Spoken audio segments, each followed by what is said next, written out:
आइए आज की आराधना में आप सबका स्वागत है। मैं प्रभु यीशु मसीह के नाम से आप सबका, आपके परिवारों का, आपकी कलीसियाओं का और जिस स्टेट में भी आप हैं, आप सबको प्रभु यीशु मसीह के नाम से इस नवजीवन चर्च ऑनलाइन की आराधना में आपका स्वागत करता हूं।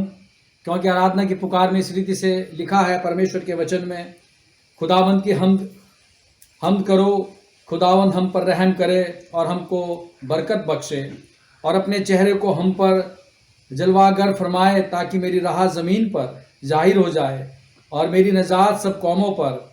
हे खुदा, लोग तेरी तारीफ़ करें, सब लोग तेरी तारीफ़ करें, उम्मतें खुश हों और खुशी से ललकारें, क्योंकि तू रास्ती से लोगों की अदालत करेगा और ज़मीन की उम्मतों पर हुकूमत करेगा।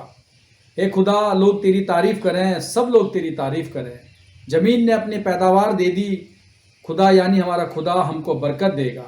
खुदा हमको बरकत देगा और ज़मीन की इंतहा सब लोग उसका डर मानेंगे। ज़मीन और उसकी मामूरी खुदावंदी ही की है। परमेश्वर अपने वचन के पढ़े जाने पर आशीष दे। आइए इस वक्त मैं प्रार्थना के लिए और साम रीडिंग के लिए, भजन संहिता को पढ़ने के लिए पास्टर राजू जॉन को आगे बुलाऊंगा। वो मेहरबानी से आएँ और आज इस समय को साम रीडिंग और ओपनिंग प्रेयर के लिए हमारी अगुवाई करें। सबको जय मसीह की। आइए हम लोग भजन संहिता 119 अध्याय उसकी 145 से 152 तक पढ़ेंगे। मैंने सारे मन से प्रार्थना की है, हे यहोवा मेरी सुन ले। मैं तेरी विधियों को पकड़े रहूँगा। मैं तुझसे प्रार्थना की है, तू मेरा उद्धार कर, और मैं तेरी चितौनियों को माना करूँगा। मैंने पौ फटने से पहले दुहाई दी, मेरी आशा तेरे वचनों पर थी। मेरी आंखें रात के एक एक पहर खुल गईं कि मैं तेरे वचन पर ध्यान करूं। अपनी करुणा के अनुसार मेरी सुन ले। हे यहोवा, अपनी रीति के अनुसार मुझे जीवित कर। जो दुष्टता की धुन में रहते हैं वह निकट आ गए हैं, वह तेरी व्यवस्था से दूर हैं। हे यहोवा, तू निकट है और तेरी सब आज्ञाएं सत्य है। बहुत समय से मैं तेरी चितौनियों को जानता हूँ कि तू ने अपनी नींव सदा के लिए डाली है। हालेलुया। प्रभु का वचन यहाँ पर हमें एक बात बहुत आयत से बताता है, और उसका एक आयत जो सबसे ज़्यादा मुझे छूती है या मुझे स्पष्ट करती है प्रभु की, वो एक वचन जो इसके अंदर मेरे दिल को जो छूता है, वो सबसे बड़ा बात है। 148 को हम लोग अगर पढ़ेंगे तो वहाँ पे लिखा है, मेरी आंखें रात के एक एक पहर से पहले खुल गईं कि मैं तेरे वचनों पर ध्यान करूं। हालेलुया।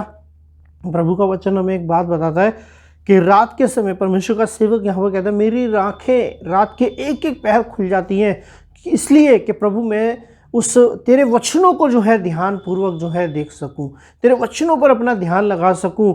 क्यों? क्योंकि उसकी उसकी 47 आयत में लिखा है, 147 में लिखा है, मैंने पौ फटने से पहले दुहाई दी, मेरी आशा तेरे वचनों पर थी। हालेलुया। प्रभु का वचन कहता है, अगर हमारी आशा उसके वचनों पर है और हम भोर के समय उसे पुकारते हैं, हम भोर के समय परमेश्वर के वचन को लेकर बैठते हैं, मैं आपको बताना चाहता हूँ मेरे बहनों भाइयों, परमेश्वर हमसे बातें करने वाला परमेश्वर है। हालेलुया। तो आइए हम सब प्रार्थना करें कि आज की सभा पर, आज की पूरी एक्टिविटीज़ पर हम परमेश्वर के अनुग्रह को मांगें और हम भी उसके वचनों पर अपनी आशा को लगाएं और उसकी ओर ताकते रहें। हालेलुया। हम उसकी दुहाई दें। Hallelujah, hallelujah, hallelujah. सर्वशक्तिमान परमेश्वर, हम धन्यवाद के साथ एक बार फिर से परमेश्वर पिता आपके सम्मुख में आते हैं। प्रभु, हमारे पापों को, अपराधों को, हमारे गुनाहों को तू क्षमा करना परमेश्वर हमसे जाने अनजाने में, जानबूझकर यदि कोई गलती, गुनाह, अपराध हुआ है तो तू उसे क्षमा करना। प्रभु जी, विशेष तौर से मैं प्रार्थना करता हूँ, आज की पूरी सभा को मैं तेरे हाथों में सौंपता हूँ। आज की पूरी सभा पर तेरा अनुग्रह चाहता हूँ परमेश्वर। आज की प्रार्थना पर, वचन पर, वर्शिप पर, सब बातों पर, आज की गवाहियों पर, सब एक्टिविटीज़ पर हम तेरे अनुग्रह को मांगते हैं। जितने दास आपके शामिल हुए हैं उन सबको हम आपके लहू में ढापते हैं। धन्यवाद पिता, आपने हमारी प्रार्थना को सुना। आगे के सारे समय को आपके हाथों में सौंपते हुए धन्यवाद के साथ प्रार्थना यस्सु के नाम से मांगते हैं, आमीन। मैं धन्यवाद दूंगा पास्टर जॉन का, जिन्होंने प्रार्थना करने में और भजन संहिता पढ़ने में हम सब की अगुवाई करी। प्रभु आपको आशीष दे। हमारे पास समय होगा कि हम परमेश्वर की आराधना में गीतों के द्वारा जो है उसकी स्तुति करें। और मैं इस वक्त वर्शिप टीम को बुलाऊंगा, वो मेहरबानी से आएँ और आज की आराधना को लीड करें। सबको जय मसीह की। परमेश्वर का धन्यवाद देते हैं कि उसने हमें एक और सुंदर दिन दिया। आज के दिन क्यों ना हम सब उसके उपकारों को याद करें और उसकी महिमा करें। बीते हुए हफ्ते में उसने हमें संभाल के रखा, उसकी दया के लिए उसका धन्यवाद करें। भजन संहिता 63:3 और 4 में ऐसा लिखा है, क्योंकि तेरी करुणा जीवन से भी उत्तम है, मैं तेरी प्रशंसा करूंगा। इसी प्रकार मैं जीवन भर तुझे धन्य कहा करूंगा और तेरा नाम लेकर अपने हाथ उठाऊंगा। क्यों ना हम उसकी महिमा हाथ उठाते हुए करें, क्योंकि उसकी करुणा हमारे जीवन भर बनी रहती है। तो आइए इन कुछ गीतों को गाकर उसकी महिमा करें।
का 2 में लिखा है, हे मेरे मन यहोवा को धन्य कह और उसके किसी उपकार को ना भूलना।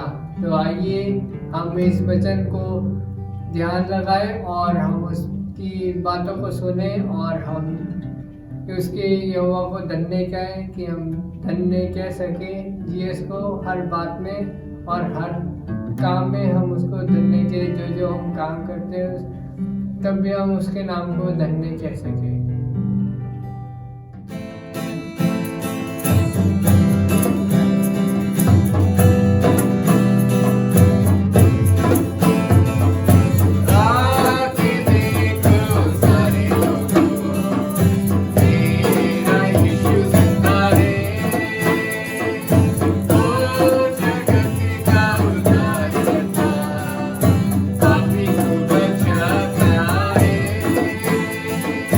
ना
करते हैं परमेश्वर, इस समय के लिए आपने हमें ये मौका दिया कि हम आपकी आराधना स्तुति कर सके, इसलिए हम आपको मन से धन्यवाद करते हैं।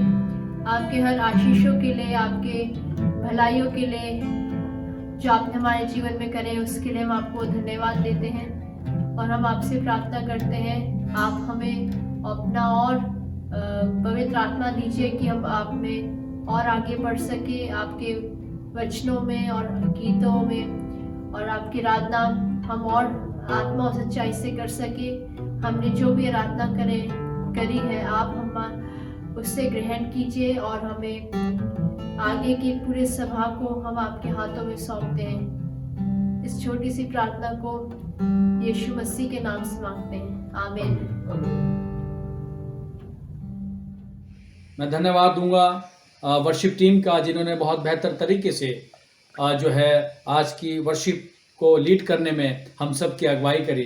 प्रभु बहुत आयत का अनुग्रह हम सब के जीवन पर प्रदान करें। इस वक्त मैं जो है पास्टर नोएल जी को आगे बुलाऊंगा, वो आगे आए इंटरसेसरी प्रेयर के लिए हम सब की अगुवाई करें। आइए हम दुआ करें। Hallelujah, hallelujah, hallelujah, praise the Lord, praise the Lord, praise the Lord. Thank you Jesus. पिता परमेश्वर, हम आपको धन्यवाद देते प्रभु जी आज का अच्छा दिन के लिए। धन्यवाद देते प्रभु जी, तूने हमें जीवितों के ज़मीन पर रखा प्रभु जी, स्वस्थ रखा, इसलिए हम तेरा धन्यवाद करते हैं। धन्यवाद देते हैं क्योंकि प्रभु पिछले दिनों से लेकर के आज तक तूने संभाल के रखा। एक नई वर्ष में प्रभु जी हम सब को तूने प्रवेश कराया, तेरा धन्यवाद करते हैं। पिता परमेश्वर, हम तेरा धन्यवाद करते हैं। आप जय प्रभु जी, हमें हर दिन तो हमें आगे बढ़ाता है, आगे चलाता है प्रभु जी, इसलिए हम आपको धन्यवाद देते हैं। धन्यवाद देते हैं पिता परमेश्वर, हम हर एक बातों के लिए जो तो हमारे जीवन में प्रभु जी काम करता है, तेरा धन्यवाद करते हैं पिता परमेश्वर। हमारा नवजीवन चर्च के लिए भी हम प्रार्थना करते हैं, और वहाँ हमारे चर्च के जितने भी विश्वासी हैं, जितने भी प्रभु जी नए विश्वासी है, जितने पुराने विश्वासी हैं, सबको प्रभु तेरे हाथ में सौंपते हैं। पिता परमेश्वर, जो तो जल्दी आ रहा है प्रभु, इस समय में हम सबको तैयार होने के लिए प्रभु तो अगुवाई देना। पिता परमेश्वर, तेरा धन्यवाद करते हैं ताकि प्रभु जी जब तो आए प्रभु हम सबको तो तैयार पाए। पिता परमेश्वर, हम आपको धन्यवाद देते हैं क्योंकि प्रभु हर दिन हम सबको प्रभु जी जय के उत्सव में लिए चलता है। तेरा धन्यवाद करते प्रभु, इस साल में, इस वर्ष में भी हम सबको तो प्रभु आगे बढ़ाओ, सबको हिम्मत दे, और प्रभु यीशु मसीह सबको एक मन एक चित्त होकर के प्रार्थना करने में, और प्रभु विश्वास में मजबूत होने में प्रभु हम सबको तो आगे बढ़ाना। तेरा धन्यवाद करते प्रभु, हमारे चर्च तक प्रभु हमेशा आगे और प्रभु जी प्रार्थना में डील डोल में बढ़ते चले जाए, ऐसा अनुग्रह दे। तेरा धन्यवाद करते पिता परमेश्वर, चर्च के माध्यम से जो भी प्रभु जी ट्रेनिंग चल रहा है पिता परमेश्वर, उस ट्रेनिंग के लिए भी हम प्रार्थना करते हैं पिता परमेश्वर से कि जितने पार्टिसिपेंट्स हैं प्रभु जी ये डिसाइपल ट्रेनिंग में प्रभु उन सबको तो बड़ी आशीष देना, और प्रभु जो भी शिक्षा देते हैं प्रभु हमारा अगुए प्रभु टीचर, उन सबको तेरे हाथ में सौंपते पिता परमेश्वर, ताकि प्रभु जी तेरी आत्मा में हो करके प्रभु जी और नोट्स को प्रभु अच्छी रीति से तैयारी हो जाए, और प्रभु जी हमारी ज़िंदगी में प्रभु जी कभी हमें भ्रमित नहीं होने के लिए प्रभु जी एक अच्छा शिक्षाओं के साथ में प्रभु जी हमें तो सिखा, ताकि पिता परमेश्वर आने वाला दिन में और भी हम प्रभु जी डील डोल में प्रभु बढ़ते चले जाए, विश्वास में और भी मजबूत हो जाए, कभी पीछे ना हटे प्रभु जी, ऐसा होने के लिए तो अनुग्रह दे। तेरा धन्यवाद करते पिता परमेश्वर, जितनी भी प्रोग्राम प्रभु अभी तक चला है उनमें तूने मदद किया प्रभु जी, आने वाला दिन में तो प्रभु और भी तो हमें अगुवाई दे, और भी सद्बुद्धि ज्ञान के साथ में प्रभु जी आगे बढ़ा, और भी आत्मा में प्रभु जी हमें मजबूत कर, ऐसा अनुग्रह दे पिता परमेश्वर। हम धन्यवाद देते हैं। जवानों को सभा भी प्रभु रविवार के 4 बजे लगता है पिता परमेश्वर, उस जूम के द्वारा भी प्रभु जी बहुत सारे हमारे जवान प्रभु आशीषित हो रहे हैं, इसलिए हम तेरा धन्यवाद करते हैं प्रभु जी। शिक्षाओं के द्वारा प्रभु और भी मजबूत हो जाए, और प्रभु जब भी प्रभु कलीसिया को संभालने वाले लोग हो जाएं, ऐसा तो अनुग्रह देना पिता परमेश्वर। तेरा धन्यवाद करते प्रभु जी। हमारा देश के लिए भी हम प्रार्थना करते हैं, जिस देश में हम रहते हैं पिता परमेश्वर, उस देश में प्रभु जी शांति अमान प्रभु होने के लिए हम प्रार्थना करते पिता परमेश्वर। और तू चाहता है, तेरे वचन में लिखा है, जिसको तू चाहता है उसको तू उठाता है, और प्रभु जी उसको तो राजा बनाता है। इसलिए हम प्रार्थना करते प्रभु जी तेरी इच्छा इस देश के ऊपर में प्रभु होने पाए पिता परमेश्वर, ताकि तेरे वचन को प्रभु जी जगह जगह में पहुंचने पाए प्रभु, बहुत सारे लोग जानने पाए इन अंत के दिनों में प्रभु जी। इसलिए पिता परमेश्वर हम प्रार्थना करते हैं, तूने कहा कि प्रार्थना करो जगते रहो क्योंकि तुम नहीं जानते हो घड़ी को। इसलिए हम प्रभु जी इस घड़ी जो आने से पहले पिता परमेश्वर हम प्रार्थना करते हैं ताकि प्रभु जी इस देश का प्रभु हर कोना में तेरा सुसमाचार पहुंच जाए प्रभु। जो लोग तुझे नहीं जानते हैं प्रभु, जो लोग तुझे नकारते हैं, वो भी प्रभु तेरे वचन को सुनने का योग बन जाए प्रभु जी। ऐसा तो अनुग्रह दे, तू महान कामों को कर प्रभु जी। और जितनी भी कलीसिया प्रभु जी, जितने भी प्रभु ऑर्गेनाइजेशंस काम कर रहे हैं पिता परमेश्वर, उन सबको भी तो बड़ी आशीष देना। और प्रभु जी उनके जितने भी हरकत करते हैं, जितने भी काम करने वाले लोग हैं, उन सबको भी प्रभु जी अपने आत्मा से प्रभु आगे बढ़ाना। तेरा धन्यवाद करते हैं। हमारे चर्च के जो मिनिस्ट्री प्रभु चल रहे हैं, इस मिनिस्ट्री के द्वारा जितने भी पासवान हैं, जितने भी अगुए हैं प्रभु, उन सबको तो बड़ी आशीष देना प्रभु जी। उनको प्रभु जी अपने आत्मा से होकर के प्रभु अपने मंडलियों को प्रभु हमको आगे बढ़ाने में प्रभु सामर्थ होंगे, ऐसा तो अनुग्रह दे पिता परमेश्वर। तेरा धन्यवाद करते हैं। हमारा देश की प्रभु जी जितने जवान प्रभु जी बॉर्डर लाइन में हैं, उन सबके लिए भी हम प्रार्थना करते हैं पिता परमेश्वर, उन्हें भी तो प्रभु संभालना। और इस ठंड के समय में प्रभु, ऐसे सीजन में भी प्रभु जी उन सबको तो प्रभु संभालना, उनको तमाम प्रकार की बीमारियों से प्रभु जी, तमाम प्रकार के खतरों से तो बचा करके प्रभु जी हमारे जवानों को प्रभु जी आगे रखना। हम अपने देश के लिए हम प्रार्थना करते प्रभु, ये हमारा देश, ताकि पिता परमेश्वर सब लोग तुझे जानेंगे, पहचानेंगे, एक दिन प्रभु जी तुझे ग्रहण करेंगे। ऐसा तो अनुग्रह दे पिता परमेश्वर। तेरा धन्यवाद करते प्रभु जी, हम धन्यवाद देते हैं। और भी बहुत सारे मंडलीय प्रभु जी, जितनी हमारे विश्वासीगण है प्रभु जी, उन सबको एक मन एक चित्त होकर प्रार्थना करने में प्रभु अगुवाई देना है। तेरा धन्यवाद करते हैं। हमारा मंडली में जितने भी प्रभु जी प्रार्थना योद्धा हैं, उन सबको भी तेरे हाथ में सौंप देते हैं पिता परमेश्वर। उन्हें भी प्रभु प्रार्थना में ललीन होने के लिए प्रभु जी प्रार्थना करें। और प्रभु जितने बीमारी हैं प्रभु, उन सब के लिए हम प्रार्थना करते पिता परमेश्वर, अपना हाथ बढ़ा करके छूना और उन सबको तो चंगाई देना पिता परमेश्वर। जितने भी कार्यक्रम प्रभु जी कलीसिया के द्वारा, चर्च के द्वारा होता है, उन सब में तो बड़ी आशीष देना। और प्रभु सही सही में प्रभु स्मूथली होने के लिए और भी तो अगुवाई देना पिता परमेश्वर, ताकि हम प्रभु जी आगे जा करके तेरे नाम को महिमा करें। और प्रभु तो हमारा आराधना में प्रभु जी तो महिमान्वित हो प्रभु, ऐसा अनुग्रह दे। तेरा धन्यवाद करते प्रभु, हर एक बातों के लिए तेरे हाथ में सौंपते हैं पिता परमेश्वर। अगर कोई भी बात छूट गया है तो पिता परमेश्वर तो जानने वाला परमेश्वर, इसलिए हम प्रार्थना करते हैं सबको लेकर तो आशीष देना, अनुग्रह देना पिता परमेश्वर। हम सबको तो तैयारी दे। तेरा धन्यवाद करते इस वायरस के सीजन में भी तो अपने लहू से प्रभु सबको ढांप दे। यीशु मसीह के नाम से प्रभु जी सब लोग प्रभु सुरक्षित पाए जाए, ऐसा अनुग्रह दे प्रभु। तेरा धन्यवाद करते प्रार्थना सुनने के लिए। इस प्रार्थना को बड़े विश्वास के साथ मांग लेते हैं, यीशु मसीह के नाम से सुनकर कबूल कर, आमीन। मैं धन्यवाद दूंगा पास्टर नोएल का, जिन्होंने इंटरसेसरी प्रेयर के लिए हम सब की अगुवाई करी। प्रभु आशीष दे।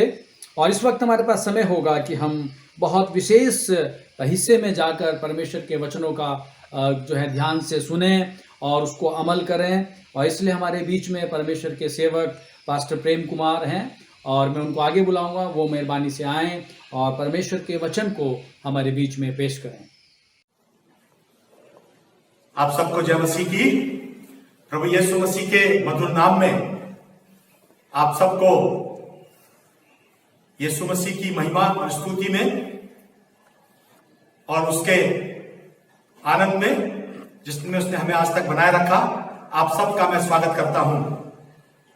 मेरे प्रियो, उस परमेश्वर का हम धन्यवाद देते हैं जिसने हमें फिर एक बार आज मौका दिया है कि हम सब मिलकर के उसकी आराधना कर सकते हैं, उसकी महिमा कर सकते हैं, अपने जीवन को उसके सन्मुख समर्पित कर सकते हैं, हम उसकी आराधना कर सकते हैं। और जैसा कि अभी हम वचन में जा रहे हैं, हम वचन को सुन सकते हैं, वचन को पढ़ सकते हैं, वचन से सीख सकते हैं, वचन से अपने आप को सुधार सकते हैं। ये अवसर है हमारे परमेश्वर की ओर से हमारे लिए, जो हमें वो बार बार देता है। और आज एक बार फिर उसने हमें ये मौका दिया है, हम उसका धन्यवाद देते हैं। आइए मेरे प्यारे, इससे पहले कि हम परमेश्वर के वचन को देखें, हम सब मिलकर प्रार्थना करें। आप भी प्रार्थना करें, मेरे लिए भी प्रार्थना करें, परमेश्वर के वचन के लिए भी प्रार्थना करें कि हम जो सुने, हम जो बोले, उसको हम अपने जीवन में लागू कर सके, उसके द्वारा हम आशीष पा सके। आइए हम सब मिलकर प्रार्थना करें। हमारे जीवित अनुग्रहकारी, दयालु, सामर्थी परमेश्वर, आपकी महिमा, आपकी स्तुति, आपकी बड़ाई, आपकी जय जयकार हो मेरे प्रभु जी। धन्यवाद हो प्रभु जी पिछले हफ्ते के लिए कि आपने हमें संभाल के रखा, सुरक्षित रखा, और हम सबों को प्रभु जी हमारे परिवार के साथ और हमारी कलीसिया के साथ, हमारे विश्वासी भाई बहनों के साथ प्रभु आपने सुरक्षा दी। आपस में एक दूसरे के साथ प्यारे प्रभु जी जिसको जैसे भी अवसर और मौका दिया आपने, आपस में एक दूसरे के साथ संगति करने का, बातचीत करने का, एक दूसरे के लिए प्रार्थना करने का, उस सारी बातों के लिए हम आपको धन्यवाद देते हैं मेरे प्रभु जी। हम शुक्रगुजार हैं आज के इस दिन के लिए कि जब हम तेरे वचन को सुनने के लिए तैयार है, इस समय पवित्र आत्मा हमारे बीच में चले फिरे, हमसे बातचीत करे, हमारी अगुवाई करे और अपने वचन से हमें सिखाए, ताकि जो तेरे वचन से हम पढ़ते हैं, बातचीत करते हैं, सीखते हैं, प्रभु वो हमारे जीवन में उतर जाए। हमें अपनी उपस्थिति में प्यारे प्रभु जी आप लेकर चले मेरे खुदावन। प्रभु जी हम धन्यवाद देते हैं फिर से एक बार आगे के समय के लिए, आज के इस दिन के लिए, और आगे का समय आपके हाथों में देते हैं, वचन को भी आपके हाथों में देते हुए इस प्रार्थना को प्रभु यीशु मसीह के नाम से मांगते हैं, आमीन। आइए मेरे प्यारों, मैं परमेश्वर के वचन में से आप लोगों के सामने एक भाग को पढ़ूंगा और मैं आज आपको परमेश्वर के वचन से उस कुंजी के बारे में बताऊंगा जो मसीह जीवन की कुंजी है, जिसके द्वारा हम अपने जीवन में आने वाली समस्याओं, परेशानी, दुखों और मुसीबतों का सामना कर सकते हैं, हम उनसे लड़ सकते हैं और उसी के माध्यम से हम उन तमाम ऐसी समस्याओं के ऊपर, परेशानियों के ऊपर जयवंत हो सकते हैं। और जब मैं बात करता हूं कि वो कुंजी है मेरे प्यारों प्रार्थना।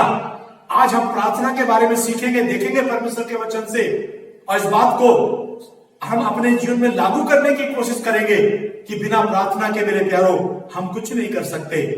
प्रार्थना ही हमारा हथियार है, प्रार्थना ही हमारी सामर्थ्य है, प्रार्थना ही हमारी तमाम समस्या, दुख और मुसीबतों के ऊपर छुटकारा देने के लिए हमारा सहायक है। हम उस प्रार्थना को अपने पिता परमेश्वर से, अपने उद्धारकर्ता प्रभु यीशु मसीह से करते हैं। आइए परमेश्वर के वचन से देखते हैं पहला थिस्सलुनीकियों उसका 5वां अध्याय और उसके 16 से 22 पद क्या लिखा है। देखिए इस प्रकार यहाँ पे लिखा है परमेश्वर के वचन में, पहला थिस्सलुनीकियों उसका 5 अध्याय उसके 16 से और उसके 22 पद, सदा आनंदित रहो, निरंतर प्रार्थना में लगे रहो, हर बात में धन्यवाद करो, क्योंकि तुम्हारे लिए मसीह यीशु में परमेश्वर की यही इच्छा है। आत्मा को ना बुझाओ, भविष्यवाणी को तुच्छ ना जानो, सब बातों को परखो और जो अच्छी है उसे पकड़े रहो, सब प्रकार की बुराई से बचे रहो। परमेश्वर अपने इस वचन पे आशीष दे। और मैंने आपको बताया कि मैं आज आपको मसीह जीवन की उस कुंजी के बारे में बताने जा रहा हूं, और जैसा मैंने आपको कहा कि वो प्रार्थना है। और अगर हम ऐसे कहें कि प्रार्थना मसीह लोगों के जीवन जीने का एक तरीका है, प्रार्थना मसीह लोगों के जीवन जीने का एक तरीका है। मेरे प्यारों, मैं आपको कुछ उदाहरणों के माध्यम से बताना चाहता हूं। पहली बात, अगर हम देखें कि हमारे जो मुस्लिम भाई बहन लोग हैं वो जो है 5 टाइम की नमाज अदा करते हैं। हमारे शब्दों में कहें तो वो प्रार्थना करते हैं, उनके शब्दों में कहें तो वो नमाज अदा करते हैं। ये उनके जीवन का एक तरीका है, ये उनके जीवन का एक तरीका है। उनको ये सिखाया जाता है कि उनको 5 टाइम की नमाज अदा करनी है, और वो इसमें बिल्कुल कोशिश करते हैं कि इसमें बिल्कुल खरे उतरे, इसमें कहीं वो चूक ना जाए, और जो उनको सिखाया गया, उनको शिक्षा दी गई है, वो उसका पालन करने की कोशिश और प्रयत्न करते हैं। दूसरी तरफ यदि हम देखें, यहूदी दिन में 3 बार प्रार्थना करते हैं।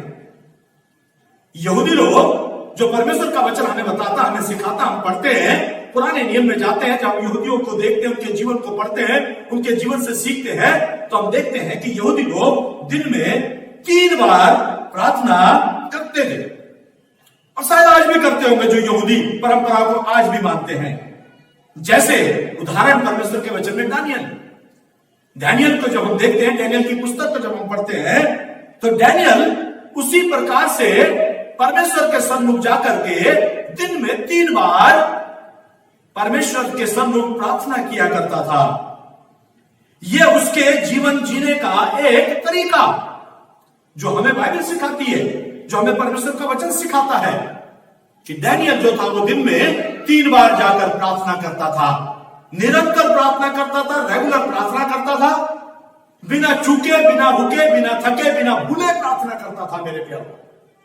और यदि आप और मैं आज के इस समाज में जब हम जी रहे हैं, जिसमें चारों तरफ समस्याएं हैं, जिसमें चारों तरफ परेशानियां हैं, जिसमें चारों तरफ चुनौतियां हैं, जिसमें चारों तरफ अलग अलग किस्म का वातावरण है, जिससे हमें रोज बरोज प्रतिदिन रूबरू होना पड़ता है, चाहे वो आर्थिक परेशानी हो, चाहे वो स्वास्थ्य की समस्या हो, चाहे वो हमारे देश की परिस्थिति हो, चाहे वो हमारे समाज की परिस्थिति हो, चाहे मसीह भाईचारे की बात हो। मेरे प्यारों, बहुत सारी समस्याएं हैं, बहुत सारी परेशानियां हैं, बहुत सारी चुनौतियां हैं।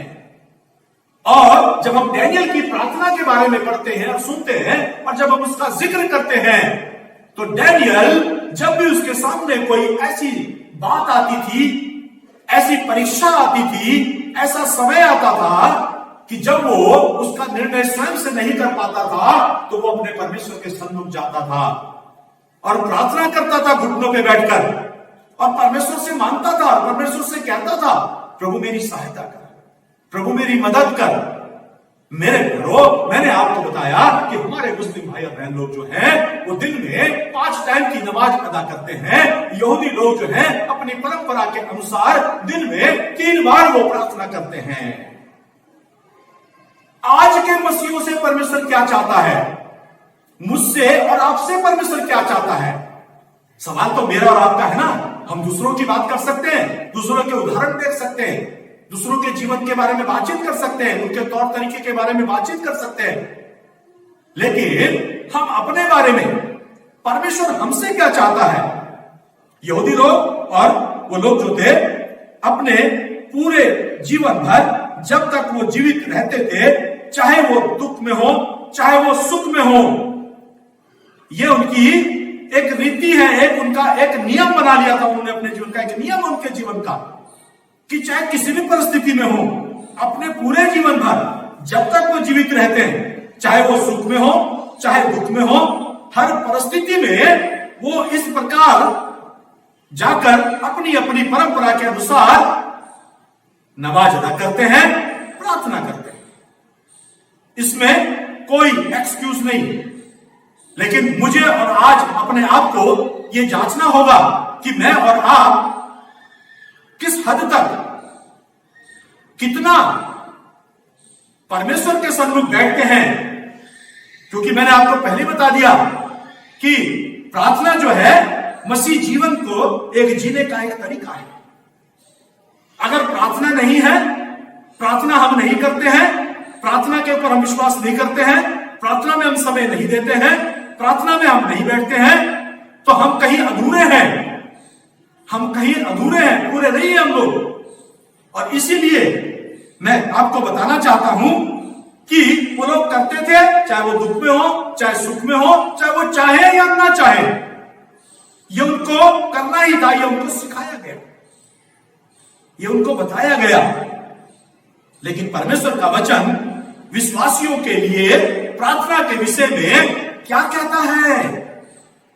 परमेश्वर का वचन, ये जो वचन हमारे पास है, ये वचन जो परमेश्वर से हमें मिला है, ये मसीह लोगों के लिए, यानी मेरे और आपके लिए, यानी विश्वासियों के लिए, उनके जीवन में प्रार्थना के विषय में ये क्या कहता है? ये कहता है हमें हर समय, जब भी हमारे पास समय हो, क्योंकि हम फिलिप्पियों की पुस्तक में पढ़ रहे हैं, उसके 16 अध्याय के अंदर, 16 पद के अंदर 5वें अध्याय के लिखा सदा आनंदित रहो, और 17 में कहता है निरंतर प्रार्थना में लगे रहो। निरंतर, 1 टाइम, 2 टाइम, 3 टाइम नहीं, वो कहता है जब भी तुम्हारे पास समय हो, दिन में 10 बार, दिन में 5 बार, दिन में 4 बार, दिन में 2 बार, जैसा आपको परमेश्वर की आत्मा उत्साहित करे। और इस साल के लिए अपने जीवन का एक उद्देश्य बना लीजिए मेरे प्यारो। हम सब मिलकर के परमेश्वर के सन्मुख बैठ करके अपने जीवन का एक उद्देश्य बना लें कि हम निरंतर प्रार्थना में लगे रहेंगे।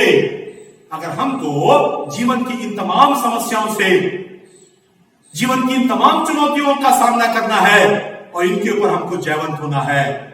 हमारा प्रभु यीशु मसीह इस बात का सबसे अच्छा उदाहरण है। डैनियल के बारे में देखा हमने, और उससे बढ़कर अगर हम देखें तो प्रभु यीशु मसीह एक ऐसा उदाहरण हमारे सामने पेश करता है।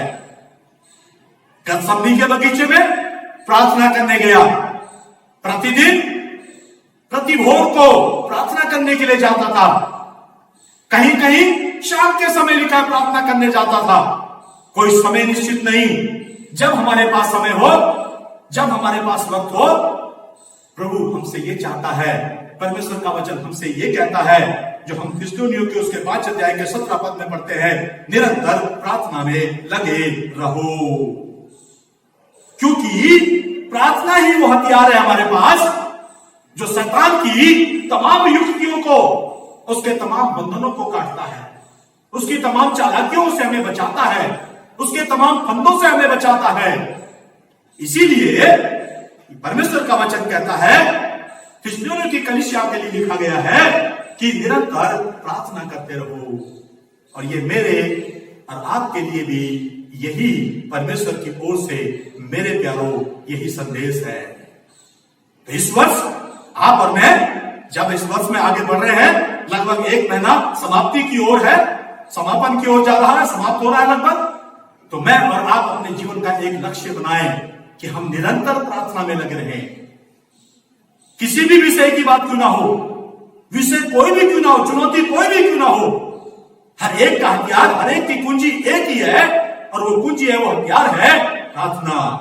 इसलिए परमेश्वर हमसे चाहता है कि आज के विश्वासियों के विषय में परमेश्वर का वचन कहता है, हमें हर समय, जब भी हमारे पास समय हो, हर परिस्थिति में, चाहे कैसी भी क्यों ना हो, और निरंतर अर्थात लगातार, निरंतर अर्थात लगातार। अब मैं जो दूसरे 2 शब्द बोल रहा हूं, इसको ध्यान से सुनिए। बंधनों या रीति रिवाज में बंद कर नहीं, बंधनों में या रीति रिवाज में बंद कर नहीं। कई बार हम प्रार्थना को एक रीति रिवाज बना के रख देते हैं। कई बार हम प्रार्थना बंधन महसूस करते हैं, प्रार्थना करने के लिए कहा गया, करनी है, मजबूरी है। नहीं मेरे प्यारों, जो हम 16 पद पढ़ रहे हैं, 16 पद में कहता है, सदा आनंदित रहो और निरंतर प्रार्थना में लगे रहो। जब आप प्रार्थना में बैठे तो आनंद के साथ बैठे। जब आप प्रार्थना में बैठे तो उस मन से बैठे जिस मन से आप अपनी बात अपने प्रभु से कह सके और आपकी बात को प्रभु सुन सके और आपका संबंध उस परमेश्वर के साथ में स्थापित हो सके। बंधनों में बंधकर या रीति रिवाज को पूरा करने के लिए नहीं मेरे प्यारों। याद रखिए, कई बार हमें ऐसा महसूस होता है, ऐसा लगता है कि हम कुछ रीति रिवाज को पूरा कर रहे हैं। नहीं मेरे प्यारों, 5 टाइम हो, 3 टाइम हो, बल्कि उससे बढ़कर के परमेश्वर कहता है कि निरंतर प्रार्थना में लगे रहो, निरंतर प्रार्थना में लगे रहो। और यही परमेश्वर का वचन हमसे चाहता है। जब तक प्रार्थना हमारे जीवन का तरीका ना बन जाए, तब तक हम लगातार प्रार्थना करते रहें। इसको अपने जीवन का एक तरीका बना लो, अपने लाइफ में, अपने जीवन में इसको जोड़ लो। ये ऑप्शन नहीं है, ये कोई ऑप्शन नहीं है हमारे लिए। ये हमारे जीवन में परमेश्वर का वचन कहता है कि हम इसको जोड़ लें अपने जीवन में, इसको एक तरीका बना लें। इसके बिना हम अधूरे हैं। क्या हम ऐसा कर सकते हैं? क्या हम उस स्तर पे आ सकते हैं? क्या हम प्रार्थना को उतना महत्व दे सकते हैं? और प्रार्थना का मतलब मेरे प्यारों ये नहीं है कि खाली बैठ के प्रार्थना करना है। प्रार्थना में बहुत सारी बातें हैं जो आज मेरा वो विषय नहीं है मैं आपको बताऊं कि प्रार्थना क्या है। लेकिन प्रार्थना में हम अपने परमेश्वर के साथ जुड़ते हैं, प्रार्थना में हम अपने परमेश्वर से बातचीत करते हैं, प्रार्थना में हम अपने बातों को परमेश्वर के सामने रखते हैं। इसलिए परमेश्वर का वचन कहता है कि जब तक प्रार्थना हमारे जीवन जीने का तरीका ना बन जाए, तब तक हम लगातार प्रार्थना करते रहे। हालेलुया। मेरे प्यारो, परमेश्वर ये चाहता, उत्साहित करना चाहता आप सबको, मुझको। अगर हम चूक गए कहीं पिछले साल में, पिछले दिनों में, तो आज हम अपनी उस चूक का सुधार करें, उस कमी का हम सुधार करें आज, और अपने जीवन का इसको एक तरीका बना लें, इसको अपने जीवन में इसको ग्रहण धारण कर ले। हम ये परमेश्वर मुझसे और आपसे चाहता है। अगर हम यशाया उसका 12 अध्याय उसका 4 पद देखते हैं, यशाया उसका 12 अध्याय उसका 4 पद जब हम देखते हैं, तो वहां कहता है कि यहोवा की स्तुति करो, उससे प्रार्थना करो, सब जातियों में उसके बड़े कामों का प्रचार करो, और कहो कि उसका नाम महान है।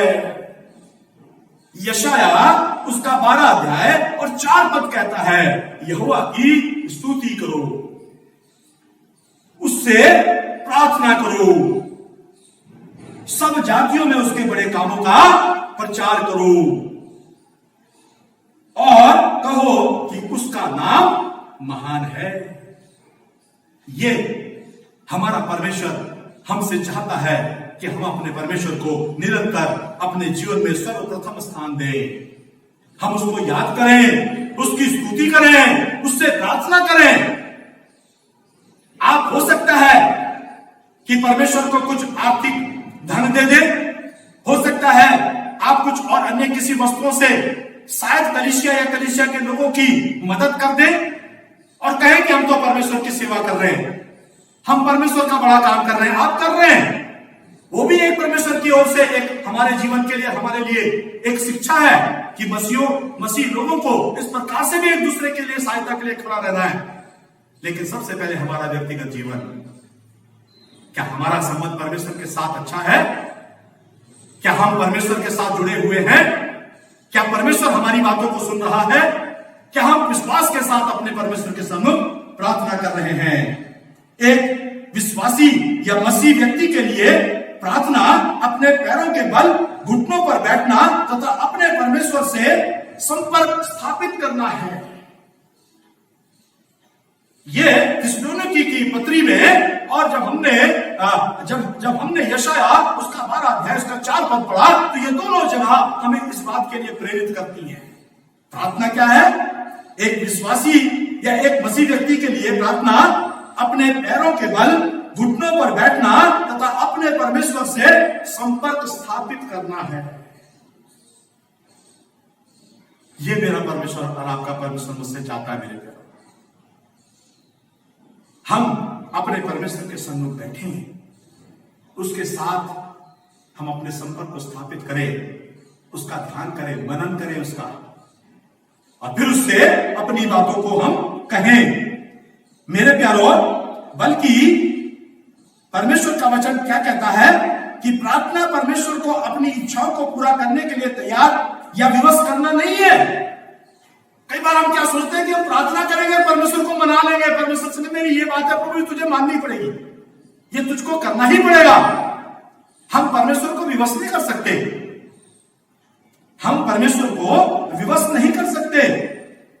अपनी इच्छाओं को, जो हमारी अपनी व्यक्तिगत इच्छा है, परमेश्वर की इच्छा अगर उसमें शामिल है और परमेश्वर आपके लिए वो चाहता है जो आप परमेश्वर से मांग रहे हैं, तो ये मेरा विश्वास है और ये परमेश्वर का वचन मुझे रात को सिखाता है। विश्वास करो कि जो तुम प्रार्थना में मांगते हो वो तुम्हारे लिए पूरा करेगा। लेकिन अगर उसकी इच्छा इसमें शामिल है तो, और अगर ये सिर्फ हमारी व्यक्तिगत इच्छा है, हमारी व्यक्तिगत चाह है, हमारी व्यक्ति की सोच है, तो हमें इसमें जो है परमेश्वर के सम्मुख बैठना होगा, उसकी आवाज को सुनना होगा मेरे प्यारे, कि वो हमसे क्या कहता है।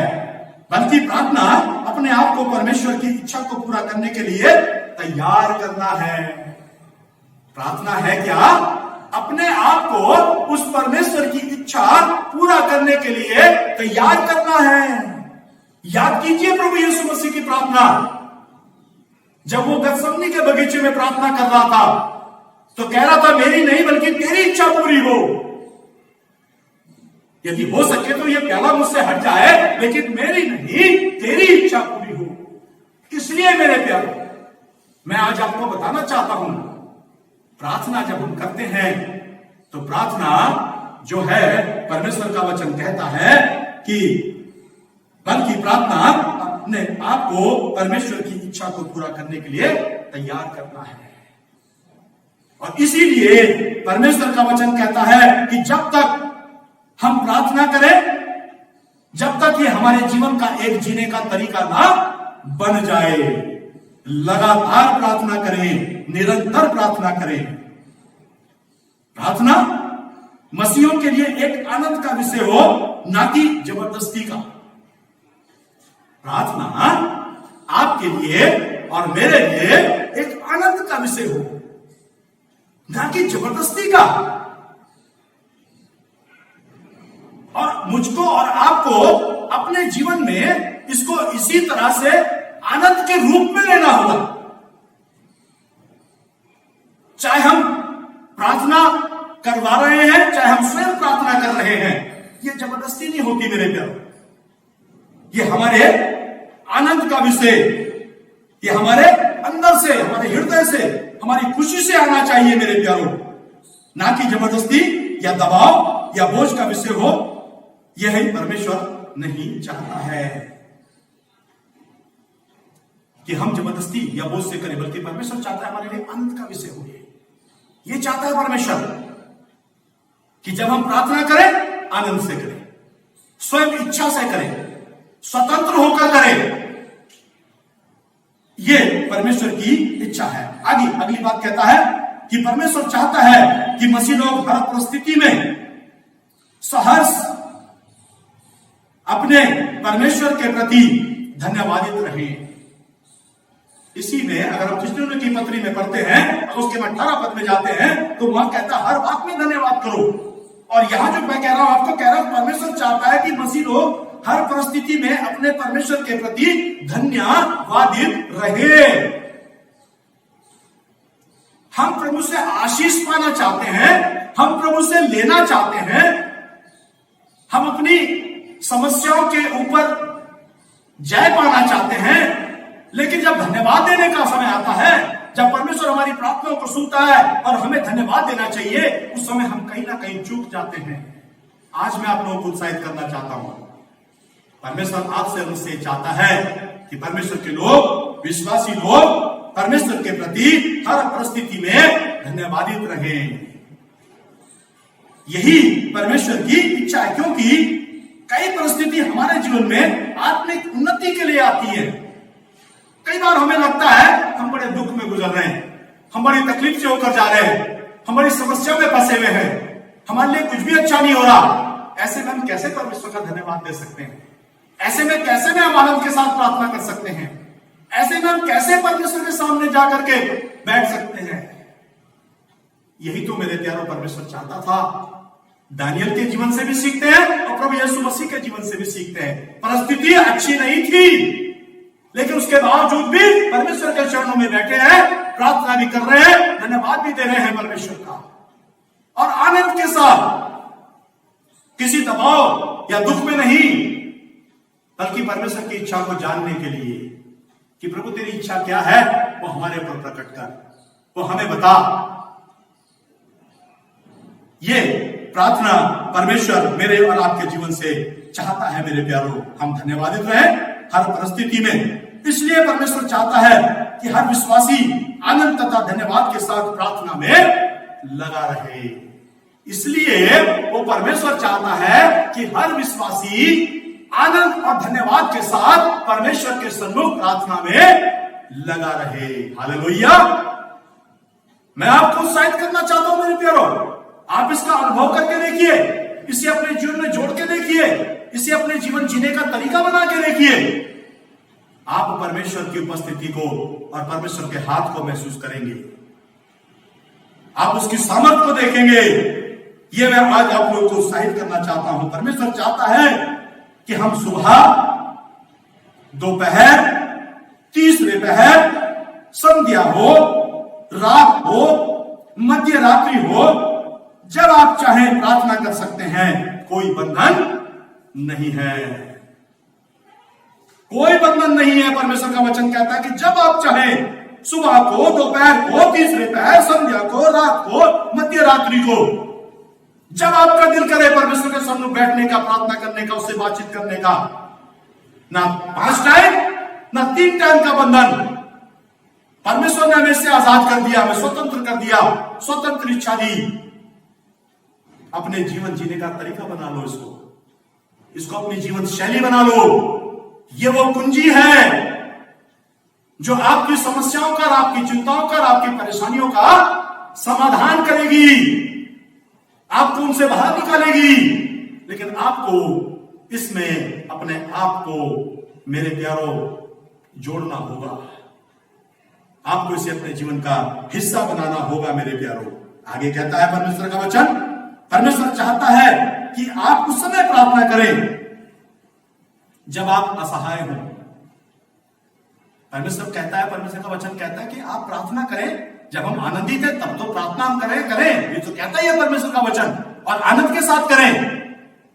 लेकिन मेरे प्यारों, जब आप ऐसा महसूस करें कि कोई समस्या हमारे सामने मुंह आए खड़ी है, उसका कोई समाधान नजर नहीं आ रहा, मैं और आप असहाय हैं, कुछ नहीं कर सकते मैं और आप, अपने परमेश्वर के पास जाएं, अपने परमेश्वर के चरणों में जाएं, अपने परमेश्वर से कहें।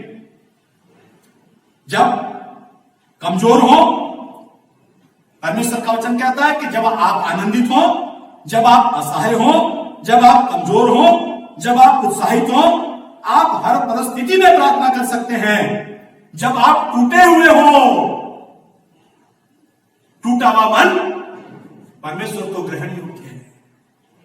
परमेश्वर का वचन हमें कहता है कि जब आप आनंदित हो, जब आप असहाय हो, जब आप कमजोर हो, जब आप उत्साहित हो, आप हर परिस्थिति में परमेश्वर से प्रार्थना करें, चाहे आप टूटे हुए हों। परमेश्वर चाहता है कि निरंतर हम प्रार्थना करें और प्रार्थना को अपने जीवन जीने का एक तरीका बना लें। परमेश्वर का वचन कहता है कि प्रार्थना को अपने जीवन जीने का एक तरीका बना लो। निरंतर अपने परमेश्वर के साथ जुड़े रहो। जब आपके पास समय हो तब प्रार्थना करो।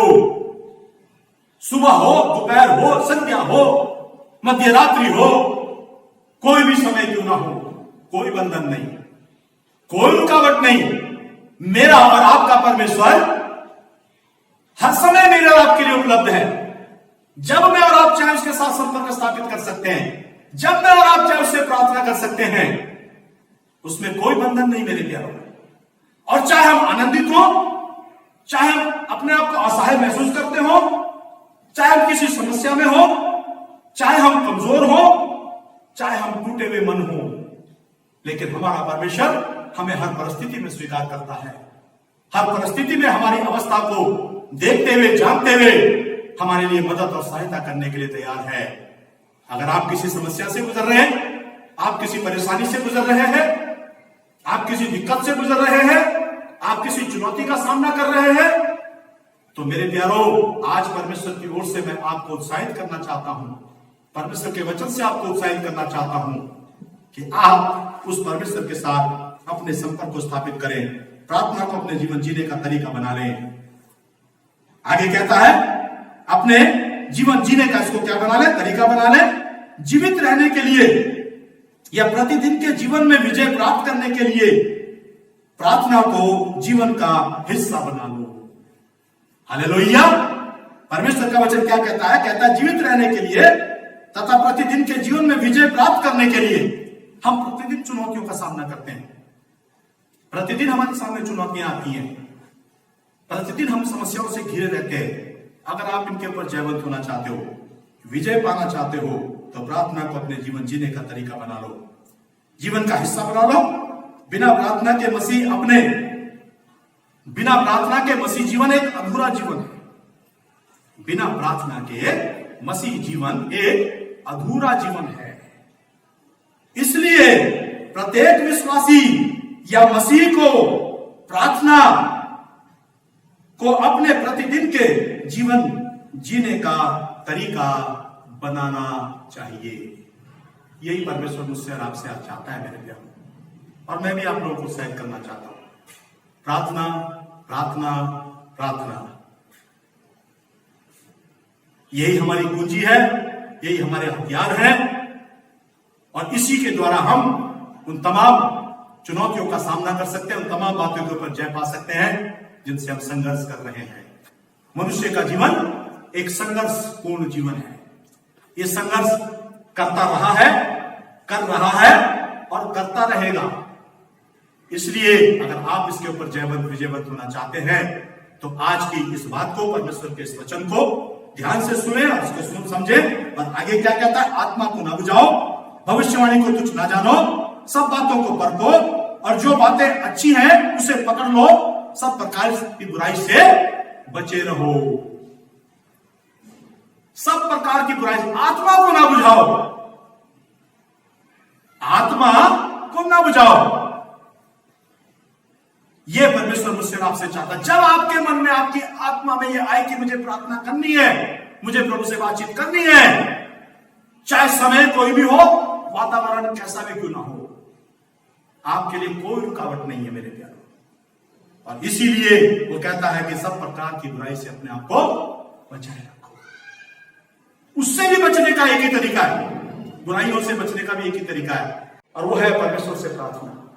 इसलिए मैं आज आप लोगों को उत्साहित करना चाहता हूं कि इस वर्ष को, इस साल में, जैसे हम एक साल, इस नए साल में जब हम आए हैं और लगभग 1 महीना खत्म होने जा रहा है, आने वाले दिनों में, आने वाले समय में हम अपने जीवन का एक उद्देश्य बना लें कि हम प्रार्थना करेंगे, निरंतर प्रार्थना करेंगे, हर परिस्थिति में प्रार्थना करेंगे, और प्रार्थना को अपने जीवन जीने का एक तरीका बना लेंगे। परमेश्वर आप सब लोगों को आशीष दे। आइए हम प्रार्थना करेंगे और प्रार्थना के साथ हम समाप्त करेंगे। हमारे जीवित परमेश्वर, हम धन्यवाद देते हैं आपका, आपके सुंदर वचन के लिए।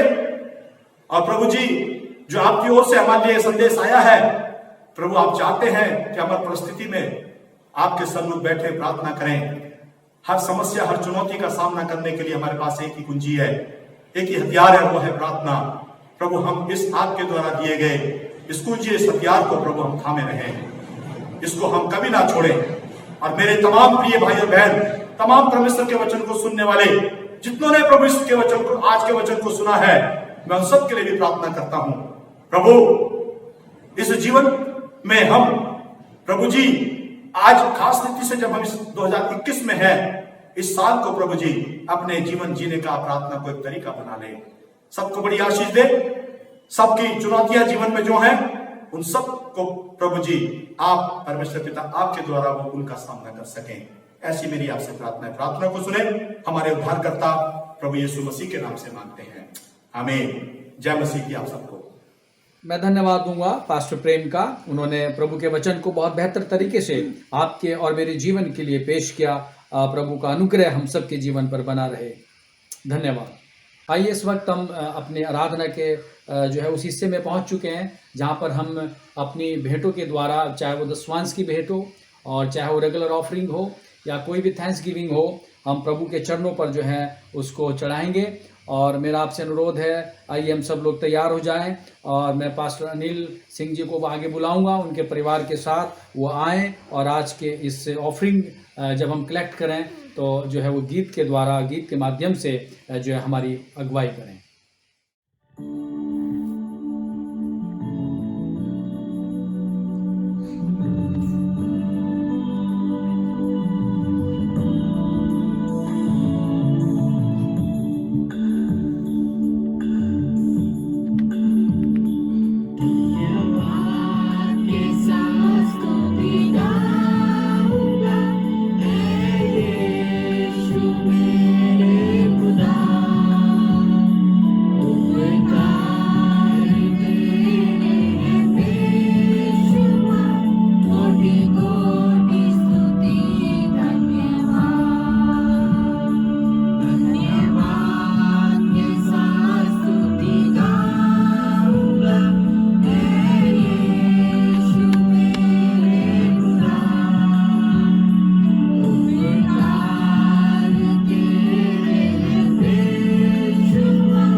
मैं धन्यवाद दूंगा पास्टर अनिल जी का, उनके परिवार का, जिन्होंने ऑफरिंग के लिए हमारी मदद करी और इस गीत को पेश किया।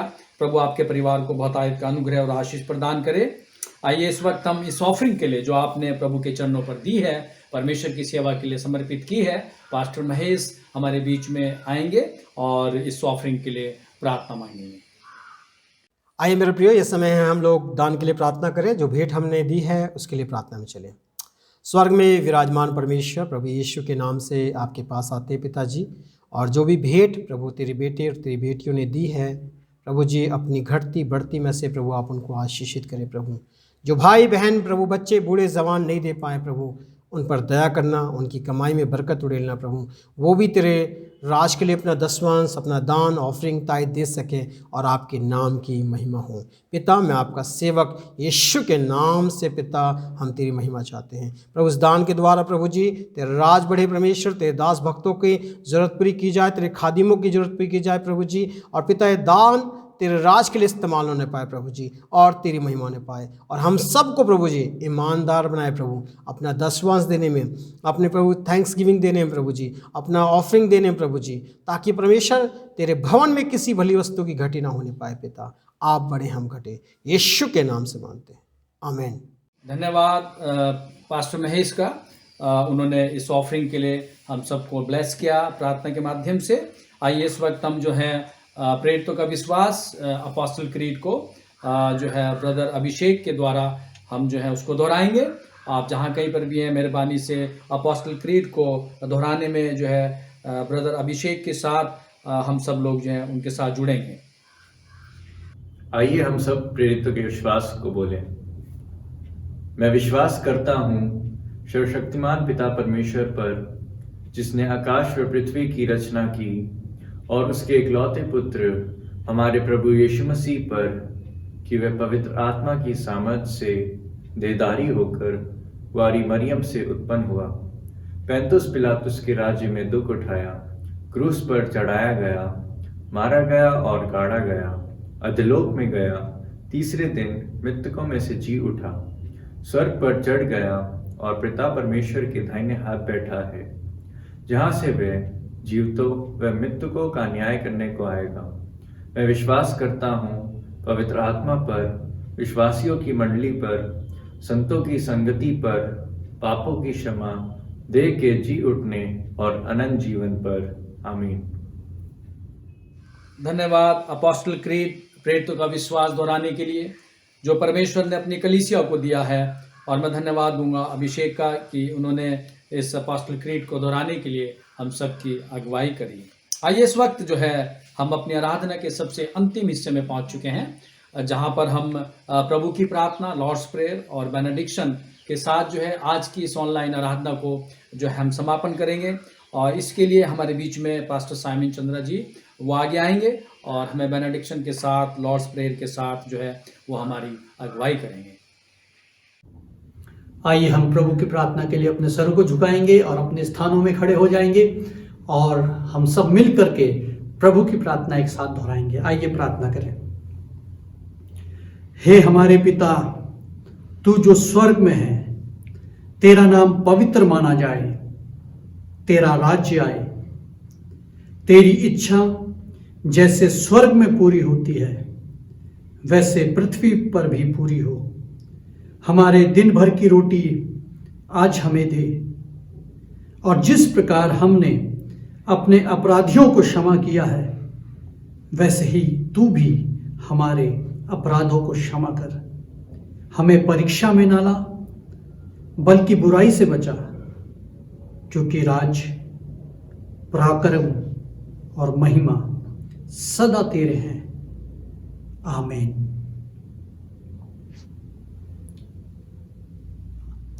अब हमारे प्रभु यीशु मसीह का अनुग्रह, परमेश्वर पिता का प्रेम और पवित्र आत्मा की सहभागिता हम में से प्रत्येक विश्वासी जन के साथ हमेशा हमेशा तक होती रहे। आमीन।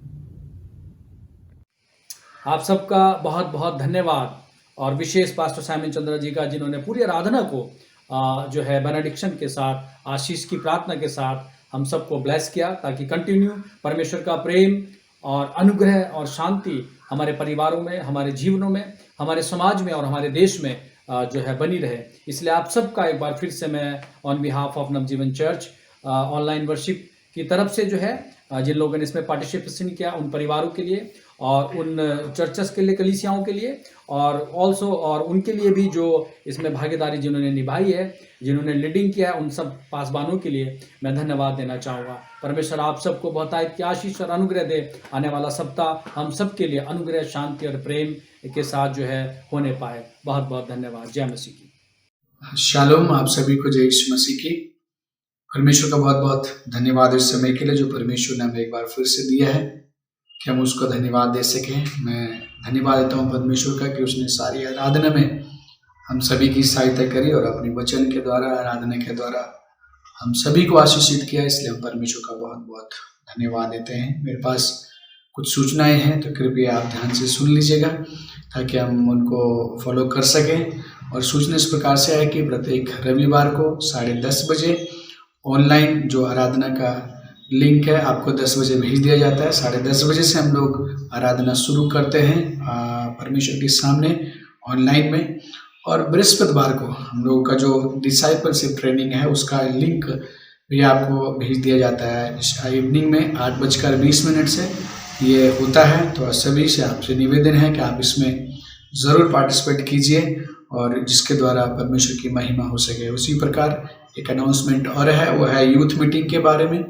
और वो 4 हम लोग 4 बजे इसको करते हैं रविवार को इवनिंग में। तो आप सभी से अनुरोध है कि सभी जो जवान लोग हैं वो इसमें ज़रूर सम्मिलित हुए और परमेश्वर के वचन से आशीषित हुए।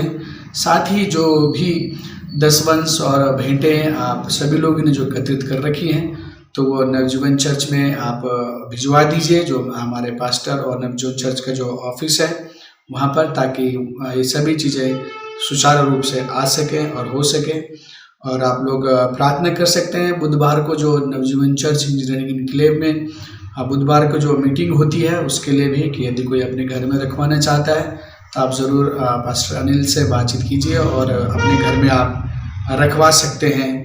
इस प्रकार से हमारे पास प्रार्थना है और प्रार्थना कीजिएगा आप लोग बीमारों के लिए, जो लोग बीमार हैं अलग अलग चीज़ों से, ताकि लोग स्वस्थ हो सकें और ठीक हो सकें और हम परमेश्वर को धन्यवाद दे सकें। परमेश्वर के लोगों के लिए, दासों के लिए जो सेवकाई करते हैं उनके परिवारों के लिए भी आप प्रार्थना कीजिए। और साथ ही सभी बच्चों के आने वाले टाइम पर बोर्ड के एग्ज़ाम्स हैं तो सभी बच्चों के लिए प्रार्थना कीजिए कि जिन बच्चों के बोर्ड के एग्ज़ाम्स हैं या फिर जिनके और भी एग्ज़ाम्स हैं वो सही प्रकार से अपनी पढ़ाई को कर सकें, अच्छे नंबरों से पास हो सकें। इन सभी चीज़ों के लिए आप प्रार्थना कीजिएगा। और जो प्रेयर कोऑर्डिनेटर करके जो प्रार्थना का समूह है वो भी सभी अपनी प्रार्थनाओं को बढ़ाएं और प्रार्थना में लगे रहें ताकि हम सभी लोग परमेश्वर की महिमा हम सबके जीवन से हो सके। सो परमेश्वर का बहुत बहुत धन्यवाद हो इन सूचनाओं के लिए जो हम सभी तक पहुंची हैं।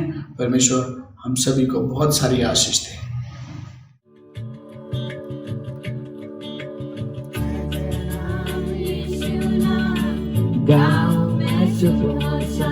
जय जय राम यीशु नाम, गाँव में सुबोसा।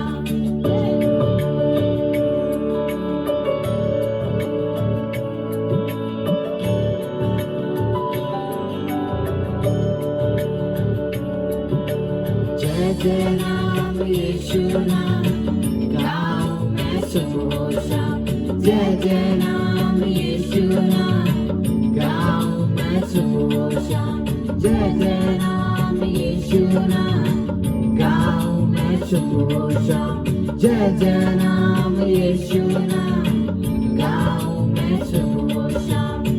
बलहीन का सहारा, पापियों का दोस्त है वो, यीशु तू है कितना प्यारा, शब्द में कैसे बताऊं। बलहीन का सहारा, पापियों का दोस्त है वो, यीशु तू है कितना प्यारा, शब्द में कैसे बताऊं। जय जय राम यीशु नाम, गाँव में सुबोसा। जय जय राम यीशु नाम, गाँव में सुबोसा। जय राम यीशु नाम, गाँव में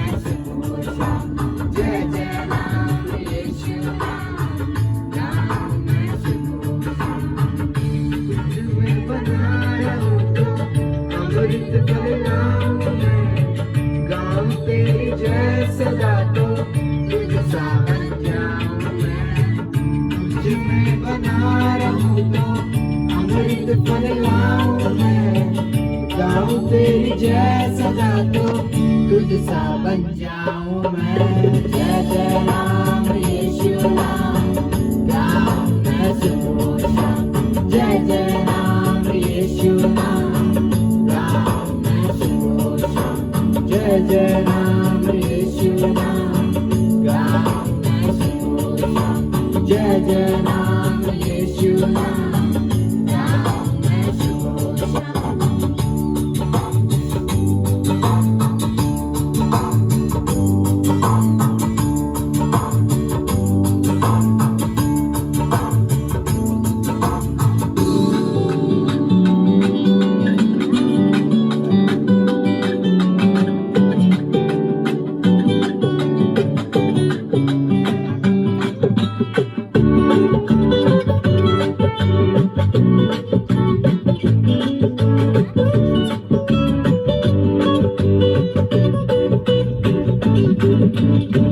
तू ही है जो मुझको बुलाता देता है जीवन जल तेरी शक्ति पाऊं सदा मैं योजना सफल हो जाए तू ही जो मुझको बुलाता देता है जीवन जल तेरी शक्ति पाऊं सदा मैं योजना सफल हो जाए जय जय राम यीशु नाम गाऊं मैं सुबह शाम जय जय राम यीशु नाम